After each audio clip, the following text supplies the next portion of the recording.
Hello and welcome to WKP. Today we're going to be forecasting disturbance 1, but before we do, take a look at the gospel message in the description since Jesus can save your life. Let's get right into the forecast for disturbance number 1. In the next 48 hours it has a 0% chance of forming, but in the next 5 days has a 60% chance of forming, and environmental conditions are expected to be conducive for development. And a tropical depression could form over the weekend while this system moves westward to northwestward. Now, as you can see, there is a tropical wave over the Caribbean, and what's going to happen is this tropical wave is going to move into the Pacific Ocean, and that is what's going to be disturbance number 1, which has the possibility of forming into a hurricane. Let's go to the GFS model, which is forecasting the most intensification out of the storm. So, the GFS is forecasting this to peak at around 946 millibars. That is near Category 3 hurricane strength.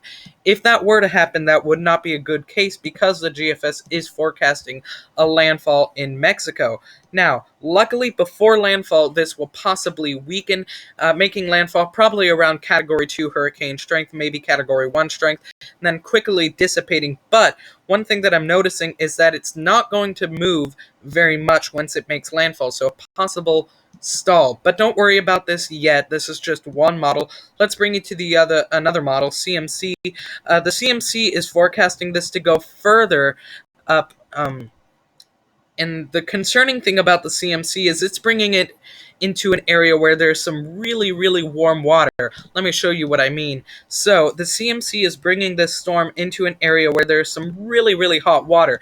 If this were to pan out, I would expect some further intensification because it's moving into some extremely warm water. So that's the one thing concerning about what the CMC is forecasting, bringing this storm into that warm water, warmer even than where the GFS is forecasting, so possibly even further intensification. Don't worry yet, this is all still quite up in the air, but CMC is forecasting around Category 1 hurricane strength, landfall in Mexico, and the ECMWF, the last model I'm going to show you, is also forecasting this system to move up near that very, very warm water, but it's forecasting it to stay off land and not as strong as it's expecting it to weaken once it gets up into that area. But again, the CMC is the only really concerning model other than the GFS bringing that storm in really strong, because not only is there warm water here where the GFS is forecasting, but where the CMC is making this storm go, or forecasting this storm to go, there's some really, really high water temperatures in those areas. And as we know, once hurricanes get into that nice warm water, they start sucking in that warm, moist air, and that's what causes the convection in the storm, and that's what causes them to strengthen. But again, do not worry about this storm yet. It's still early, but we should keep our eyes on this storm as there is a possibility of formation. Thank you for watching. This has been WKP.